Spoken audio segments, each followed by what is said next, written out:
So our agenda today, the first thing we're going to go through is pre-referral and intervention. Second thing will be a screener for early childhood birth to 3 different screeners that we use. The third area will be creating an evaluation plan.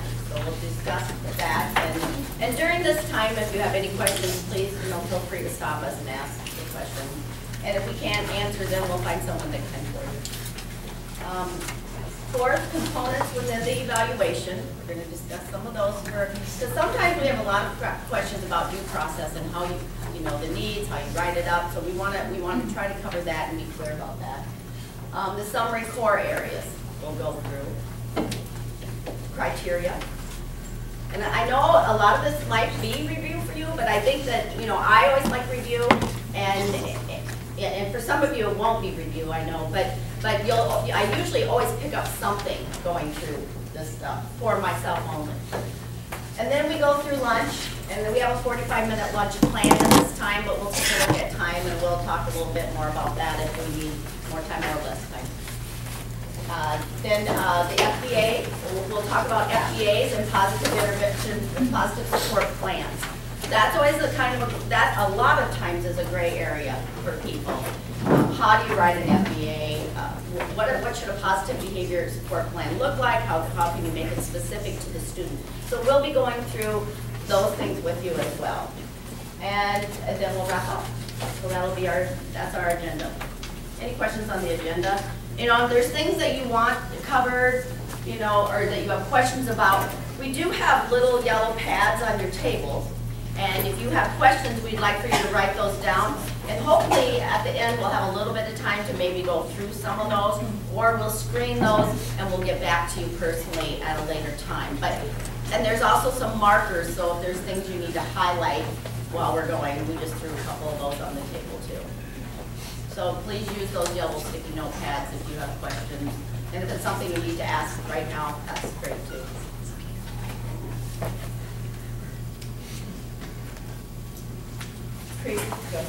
So overall, as I'm looking around, I see a lot of early childhood, I see elementary, secondary, middle school, some speech pathologists over there.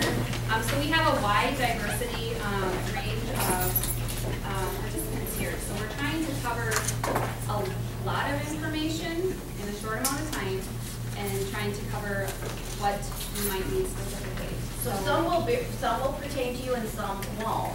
But it's good to know a general, who knows if you're going to be in the same position at the same grade level. So it is good to have, different areas of knowledge. So we'll start with the pre-referral. How many of you get calls from your special ed or from your general ed teachers constantly saying, oh, I think this kid needs to be evaluated. Can you come look at him? Let's just go right to the process of evaluating. Anybody have that? Right. Really? No, everybody has that. Yeah, right. So pre-referral. We have a couple interventions. We have a few resource forms, and you will receive all of these forms at the end so that you'll have an electronic copy of this, so then you can reference that at a later date. But we'll go through, we're not going to go through them specifically word for word, but it'll just give you an idea of how you can use it, who you can give it to, and what it looks like. And these are all printable, so you can go onto these websites and print them off for yourself. And forms are a huge thing for people. A lot of times you don't have the forms and we provide them, which is great, but now you can do it yourself off of this. So these are the forms that the co-op is recommending. They do come down from the ASD network, which is a networking team through the state of Minnesota, Region 5 and 7. We meet about once every 2 months, and we've compiled quite an electronic catalog document of a lot of forms that have become very specific to students with ASD and evaluations. So this is where a lot of these forms are coming from. So the first one, intervention checklist. So this is something that you can take in and you can give to that teacher that calls you repeatedly to come in and look at a particular student that might be having some challenges in the classroom. And you can give this form to them. You can go through it if you think that that's going to be necessary for that teacher and work through that with them. Otherwise, if you need to to document yourself, just kind of take a peek. This would be one of those things that you could use. It also gives you that documentation of one of those steps that you're attempting to do something before we go to full-fledged evaluation. So, and a lot of times some of us have our own forms that we use, but these are extra ones that we have used in the past, that we also use, so. Are they on the co-op website? These are not. They are not on there at this point, so we have a Google form at the end of all of these Google forms.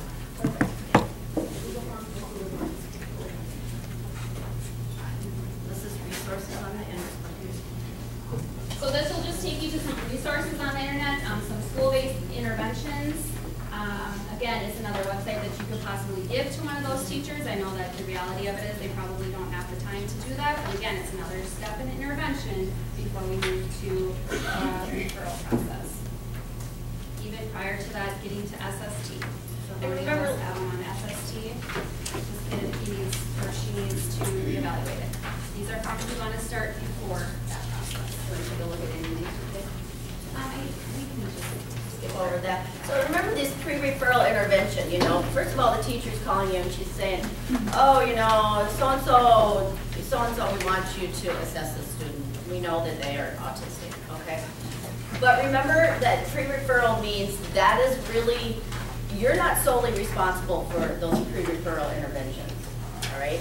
So you can go into that teacher and say, well, what have you tried? You know, okay, the teacher, a lot of times the classroom teacher will say, well, I don't really know how to do interventions, it's not my area. You know, we can give them ideas on interventions to try, and I might be jumping ahead a little bit, but just to know that this is a starting point, but you are not solely responsible for those pre-referral interventions. You may give them ideas, but they're responsible to try those interventions within their classroom. And then this again, it touches on the 3 core areas that we'll talk in more detail later in the morning.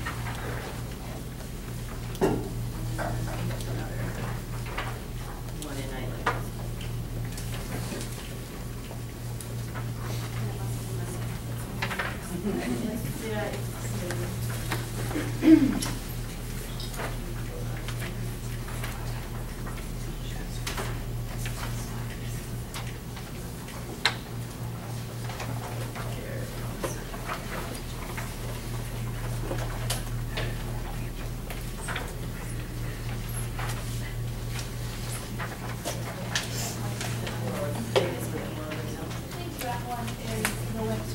Website that has a lot of different intervention resources. And they do like that. So it's just not wanting to load right now. All right, so how many of you, by show of hands, do you have a checklist that you would give to a general ed teacher or a teacher that comes to? So again, these would be some good forms that you could then offer to them as a support. And we'll talk a little bit more about some behavior interventions as well, some of our checklists.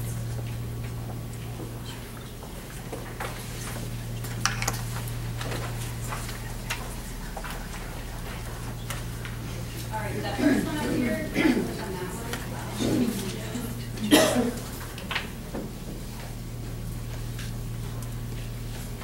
So specific to students with autism, so if that's what the concern is, there are some specific behaviors that they might be seeing that they can kind of go through, and you can ask, okay, if you're seeing this kind of behaviors, can we offer these as supports as kind of that referral intervention? And some of you may have seen this form before. It's pretty streamlined. There's a lot of good information for teachers that have a lot.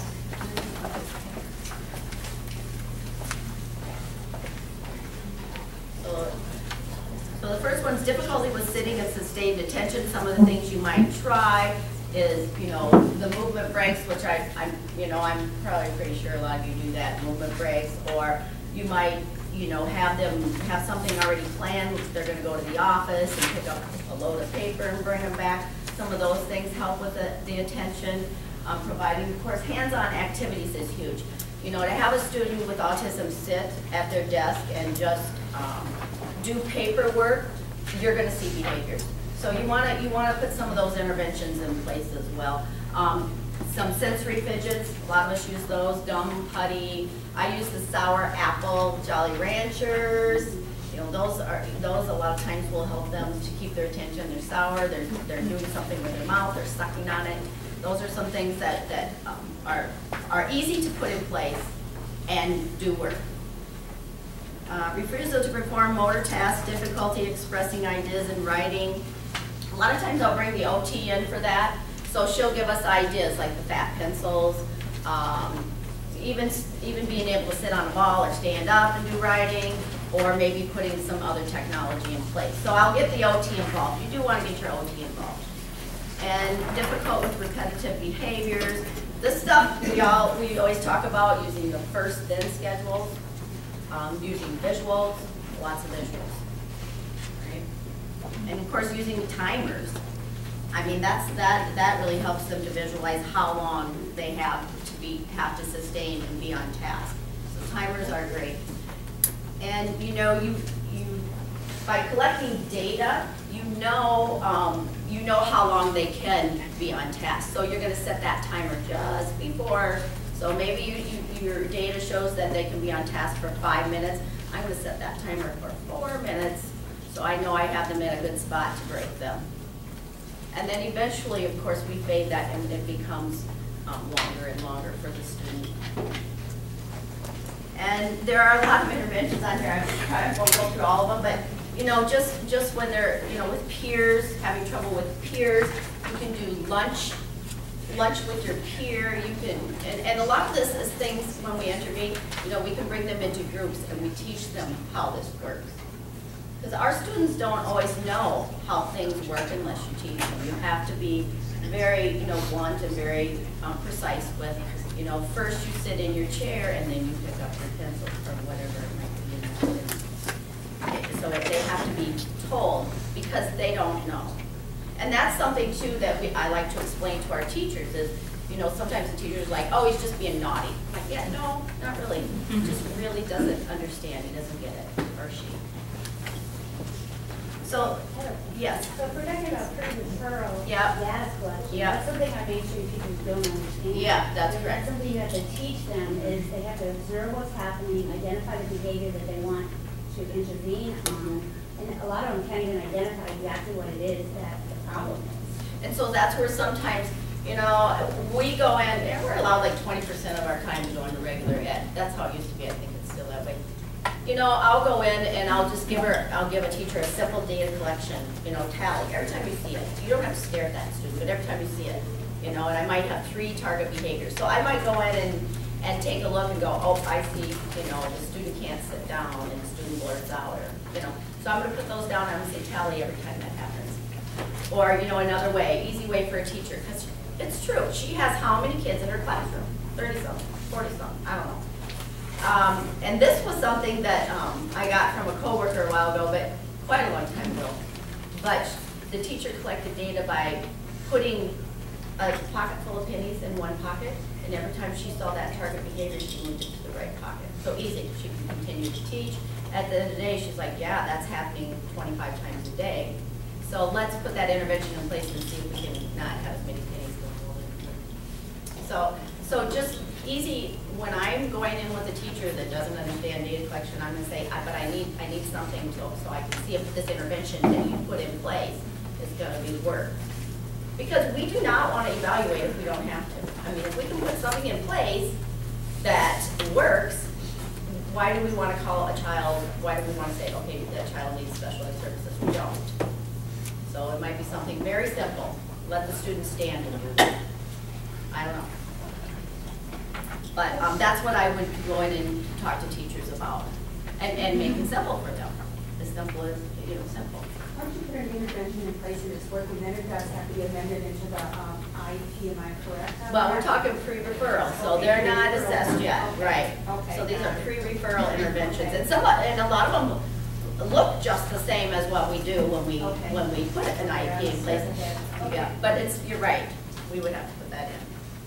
So and there's difficulty following directions. This is a good little form to look at, just some easy to do set up interventions. You could even give this one to the teacher, you know, say, what do you think could work, and we could try something.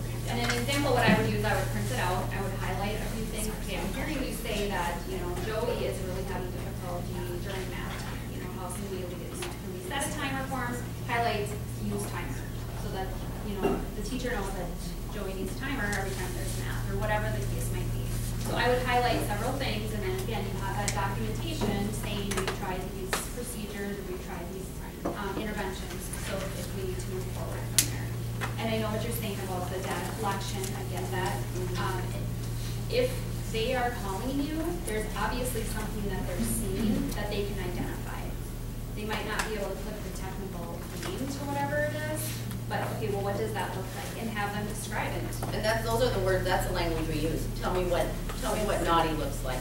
And then just start a file, right? And say, for your referral interventions, and just kind of keep track of the data. And we hope that the teacher will do that. Not always will that happen. We know that. But, you know, if you can put a little intervention in place that they can monitor and then they can easily do, it just, I mean, that's where we want to be. But, yeah, we do get where the teachers have a harder time with that stuff. And I know they are. They have a huge classroom, so it is difficult. But again, we're always looking at the least restrictive, and we have to keep that in mind. And, you know, defining that to a general ed teacher is difficult sometimes. Because a lot of times we hear, oh, it's not my student. That's really not my student. Yeah, it really is, right? Okay, but this you're going to get in a little packet. Actually, do you want me to hand this behavior to you? I just did. You got it. Okay. Very good. Just hand it out.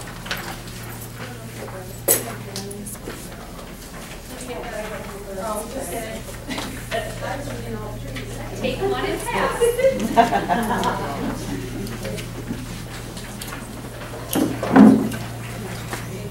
Again, what this goes through is tier 1, 2, and 3 behaviors, and it's talking about their behaviors and different intervention strategies you can try. And so you can go into those and print those forms off, or yeah. So the tier 1 would be, of course, a little bit more of the less. Tier 1 is your lowest behavior. Then you get to there's a lot of interventions. Then you get to tier 2, the strategies. So this is any tier 2 means just any tier 1 behavior that does not improve significantly with tier 1 interventions. And we go to tier 2. You may jump in anytime. And then tier 3 is our more severe behaviors. I mean, every behavior we take seriously and we try to get them. But these would be like injury to self or others. So something that's something that we have to do immediate strategy. We have to do something immediate to stop it. So. Any questions? Do you want me to go? But I mean, and I know this is a lot of stuff. It really is. But we thought giving you more, and you can choose. You can pick and choose what you want and what you don't want, what forms you want. But if you do have, down the road, you're like, I don't know what to do because he's spitting all the time. You can go into these forms and go, oh, here's a strategy. We can try that. So that's kind of one of our goals here. That is one of our goals here, is to make sure that you have some resources, because just Rebecca and I, isn't very many people to cover all the schools always, and sometimes they need immediate help, and we can't always get there immediately. So I think it's these are great to have. Great to pull up. And we see a lot of it happening in the school, and at least I do in the schools that I'm working at. I mean, I'm seeing a lot of these interventions used, but we can use this prior to evaluation as well. So that's the goal. And I think there was one more classroom medication. Yep, classroom medications, and then the pre-referral observations was the one to just kind of. So here again, this is something you could print off, you could hand to your general ed teacher, highlight a few things. Okay, I want you to try this, this, and this. I'm hearing, you say Joey does this all the time or during this time. Here are a few things that we could try to do during that time or throughout the day. Again, it gives you documentation that you're trying an intervention, file it in their folder, and if it continues and continue to see a pattern, then you may have to do further investigation and further evaluation. And some of these we use also for actual when they are an IEP too. We use these.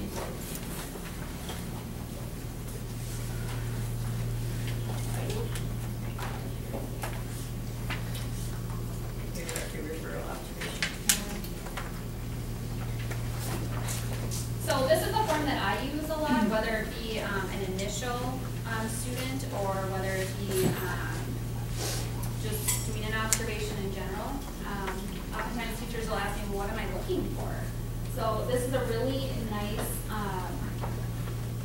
form that shows exactly what you should be looking for. Is a student with autism going to be displaying all of those characteristics? No, probably not. But you will see many of them in each of the categories or core areas. So this is a really nice observation form. I'll just make a copy of it and then I'll just take notes when I'm observing for a student. So again, it's pretty streamlined and very basic. It gives a lot of information. Again, it's something that you could hand to your general ed teacher as well, and just have them go down and they can highlight. Yep, I'm seeing this, this, this, this, and then we can start to build a plan from there if we need to move forward. Just a comment, it goes really well with the 3 ASD criteria in the end, where it has it set up for the minutes. Yep, and so when you're, we'll touch on that when we talk about the core summary areas. It's a really nice way to define what you're seeing in each of those areas. I know I get a lot of questions, well, what do I put there? Well, what were we seeing? And so this is, you know, the word and the language is very nice to use for your evaluations, for the summaries. Definitely shows their needs.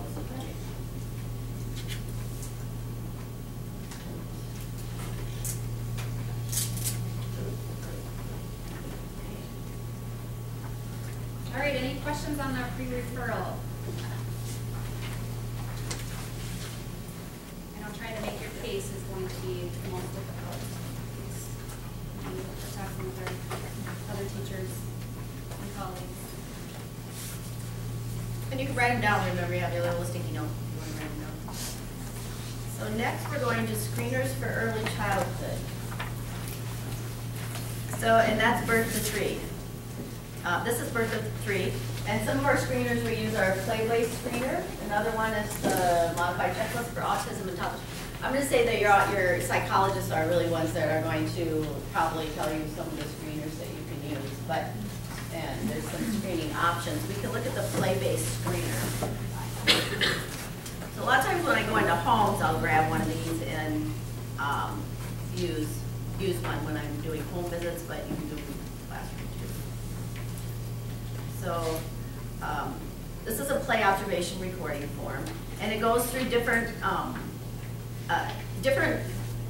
actually I use a lot of these tools when I'm testing with the ADOS kit, but it goes through things that you can use with the student when you're screening. You might want to pick a few of these toy items, and then you look at how they communicate, their social interactions, their behavior, and anything else that comes up as a red flag. So this is just like divided out easily just to fill in notes while you're screening. Like, oh, you know, he doesn't give me any eye contact while we're playing ball. It goes this way, you know. So this is just a screener to look at and go, oh, yep, there are some characteristics there. Oh, there's just so many, very minimal that, you know, we can move on to another area. But this is a great little tool. So yeah, it'll give you the example of the item that you're using, and then it just describes what you should be seeing during that time.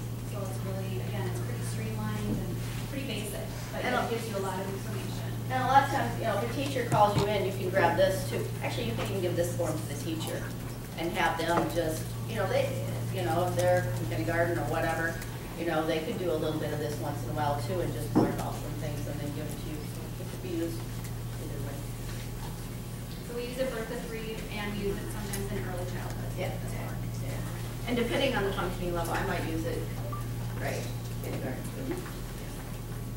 Just to ask, it doesn't print off the websites very well. Is there something that we can pull this up on to get a better read on that, or do you want to say the websites out loud? Yep, we will have a form at the end that has all of these links on it, so it'll be in one nice little form for you as well. Yes. And the rest of your packet is coming, so get a little minor. That's okay. We're flexible. That's very important. Here's just a modified checklist. This more, I think, this like, I don't use this. Like, do you use this one? You don't really use this one either. I will just use it as a guide. Do you? This is a medical form that's oftentimes used in the medical setting, but I will just use it as a guide because it's got some really great questions, and I can just reference, am I seeing this, am I not seeing this, how many times, whatever we are looking for at that point. So Yeah. it is really I like nice. that one. Again, I it gives use you some it. really good language so that when you're writing up the report, you can just refer to that and use those examples in that language. Why reinvent the wheel? No, it's great. I just, I thought maybe this was like, nice. And then screening options. And this is just a website that'll take you to other resources that you can take a look at. If it's a form that you find might be easier to navigate, easier to use, you can just pull up one of these and use that for your screening. And many of you that are in early childhood have seen probably some of these forms and websites. Do we have a lot of early childhood here? How many are early childhood? What? I just said I'm still in the I thought you said you wanted to be early childhood. All right, any questions on the screeners or birth to 3, early childhood? All right. Not really information. Wait, out here.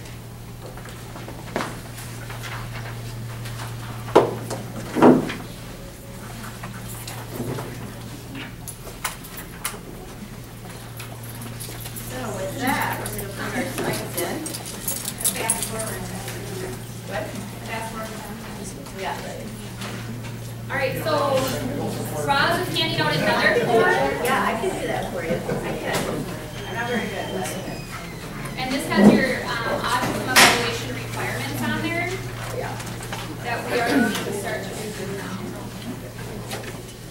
So we get to the point of doing an initial evaluation for ASD. This is just a summary of all the parts that are required, and we'll go through all of these areas in more detail later on this morning. So you'll see a couple different bullets there. First, the developmental history is one of the required areas, and you'll be getting a link to the form that we recommend for that or later on when we talk about that. It's got all the same things that are on the regular developmental history form, but it also focuses more on those behaviors that are consistent with autism. And then the other things that must be included are 2 observations, 2 different settings, 2 different days, and the focus of that is the deficits in the 3 core areas. And those will typically be done by either the case manager or autism consultant or a combination of the 2. Then the second bullet, based on your pre-referral intervention data, if there are specific concerns, you add the following. Now the criteria says that the second bulleted list here has to include 2 of these areas, but in practice that's really not going to happen. Most of the time you're going to use most, if not all, of these areas.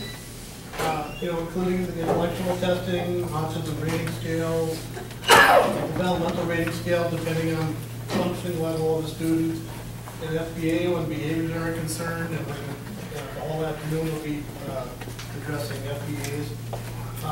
Communication assessments, whether it's pragmatic or social language, structured interviews with parents, which a lot of that developmental history will cover those areas.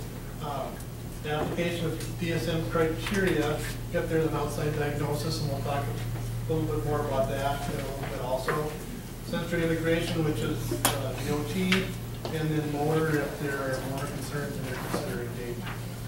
And then the last area, if you have outside evaluation reports, either from a medical facility, from Fraser or wherever, if you have those, you're going to need to include that data as well as far as looking at your criteria. Now, occasionally we will get students that will move in from out of state that have IEPs for ASD, but as is the case with all other areas of disability, we need to look at that report from the last evaluation the student had and make sure that it lines up with Minnesota criteria, because some states have different criteria and they don't necessarily line up with ours. So when you get a report from another state with an IEP, you'll want to share that with your school psych right away. And then while the psych is looking at that to see if it lines up with Minnesota criteria, case manager will put together a comparable service plan, which is basically an IEP, but it follows really what they're coming in with as far as services are concerned. And if the IEP meets Minnesota criteria, you'll hold a team meeting and then just develop an IEP for your district. And if the student doesn't meet Minnesota criteria, or if there are parts missing and we don't have enough data, then we'll write an evaluation plan and continue to provide those comparable services until the evaluation is done and the determination meeting is held, whether we meet Minnesota criteria or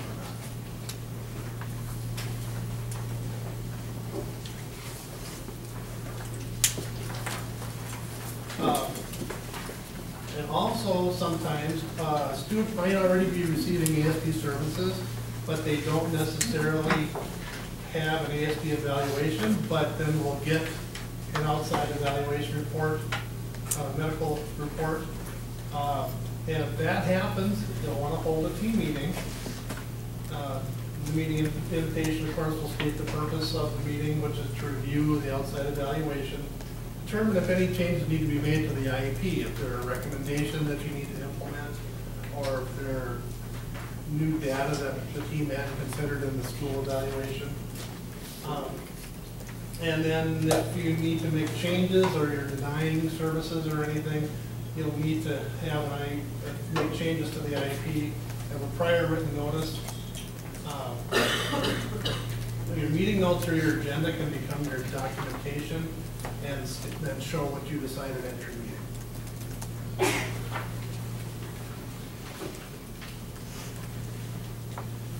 A lot of people are confused by the differences between the medical ASD diagnosis and our educational criteria.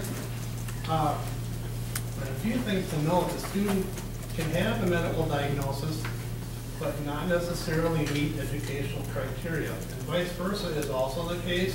The student can meet educational criteria without having a medical diagnosis.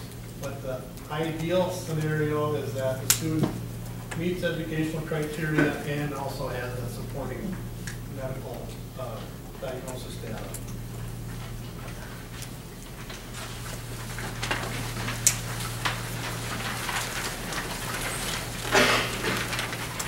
Now, our educational criteria and medical diagnostic criteria address a lot of the same behaviors and characteristics and deficits, but the criteria are structured somewhat differently. Our criteria tends to be a little bit more broad than the medical-based DSM-5 criteria. The differences were a lot more pronounced with previous editions of the DSM. Right now, the diagnosis is all under one umbrella of autism spectrum disorder, which kind of lines up with our terminology a little bit better. Previously, it was divided up into different disorders: autistic disorder, Asperger's disorder, PDD, NOS. You'll see those on reports a lot.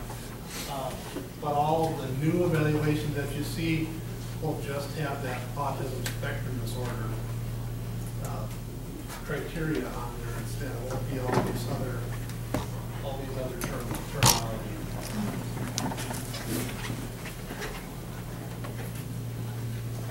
Now again, as we looked at a couple slides back, having a medical diagnosis by itself doesn't automatically qualify a student educationally.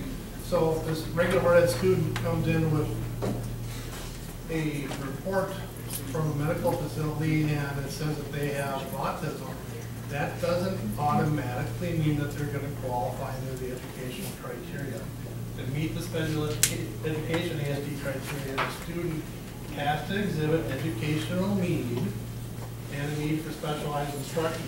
And that's the case not just with ASD, but any other educational disability category. So while that documentation is really good to have, that alone doesn't qualify a student. We have to go through our criteria and see if there are actually educational needs. It's possible for a student to have a diagnosis of ASD, but be functioning pretty well in school and not really needing special education services. This is something too that is helpful when, say you're starting the evaluation process and you're on the phone with parents and they have these concerns, you're talking to a teacher, letting them know this information so that they don't think, oh, here's a report, now where's my special ed services, that they understand it's not automatically a qualifier for educational services. So just helping parents understand that information can sometimes be helpful so that by the time you get to a meeting, they don't have that wrong assumption in their mind that they automatically are going to have services from school. Kind of the same thing as if you have a student that has a diagnosis of ADHD, that doesn't necessarily mean that they're going to qualify under our OEP category. Again, it depends on educational needs.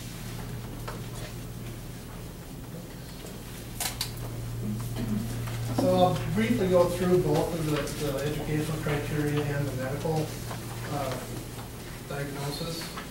And you'll see that there are a lot of similarities. Like I said, they line up much closer than they used to with previous editions of the DSM. And you've seen this before, and I believe you're going to get a handout of that kind of checklist for ASD. So I'll just go through it briefly. Student has to meet criteria items A and B. A is the three core areas basically. Number one being qualitative impairment of reciprocal social interactions. And we have to have two of those indicators. And I won't go through those in great detail, but you see some of them: attention, limited facial expressions, eye contact, inability to make friends and keep friends, appears to isolate, suffer isolated or solitary activity. So those of you that are teaching ASD, you've seen that a number of times before. So that's core area 1. And then core area 2, there has to be one or more of these indicators. Qualitative impairment of communication. The first couple of these are more nonverbal. Kids will exhibit these, not using finger to point or request, using other hands or body as a tool, lack of spontaneous imitations or lack of varying imaginative play, absence or delay of spoken language, limited understanding the use of nonverbal communication skills. That comes up a couple times in the criteria: gestures, facial expressions, tone voice, production of speech, repetition or idiosyncratic language, and inability to initiate or maintain a conversation when speech is present. And then core area 3 looks at restricted, repetitive, or stereotype patterns of behaviors, interests, or activities. Again, one or more indicators are necessary to meet this part of the criteria. And it looks at things like insistence on following routine rituals, stress when changes occur, repetitive hand or finger mannerisms, lack of true imaginative play versus reenactment, overreaction or underreaction to sensory stimuli, rigid or rule-bound thinking, and intense focused preoccupation with a limited range of play, interest, or conversational topics. We all see the kids that focus on one subject or have one interest, and that's really all we talk about. Can I just clarify? They have to meet one. They have to meet the sub-area 1, correct? Then it's 2 or 3. They don't have to meet 2 and 3. Correct. 2 Okay. or 2, so I could skip 2 completely and have 1 area and 3, and have a kid who qualifies for ASD. Okay. But they have to meet 1. correct. Yes. You are correct. So this would be a good tool to have as well when you have one of those, a teacher coming and saying, I think the kid is autistic. Think to yourself the criteria piece, are you going to be able to meet essentially in that first core area 2 areas, and then will you be able to be in 2 or 3 as well? So oftentimes if I, in doing an observation, I speak through the criteria and I'm like, I don't think this child is going to meet the criteria. So then what can we do for that referral intervention? So what Rebecca was saying is in core area 1, they have to meet 2 indicators in that. And only 1 in 2 or 3. Just to clarify that.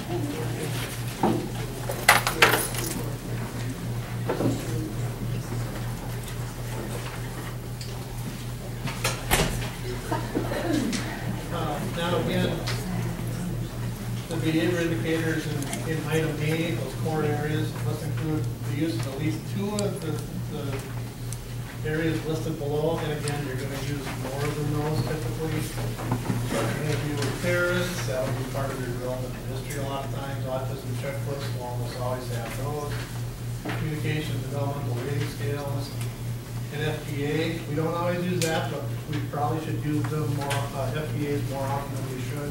And again, we'll get to more of that this afternoon. Application of the diagnostic criteria from the DSM if they're an outside assessment. Informal and standardized evaluation instruments and intellectual testing, which we typically will do for initial evaluation, not always for the assessments. Again, it depends on the student and what their individual areas of concern are.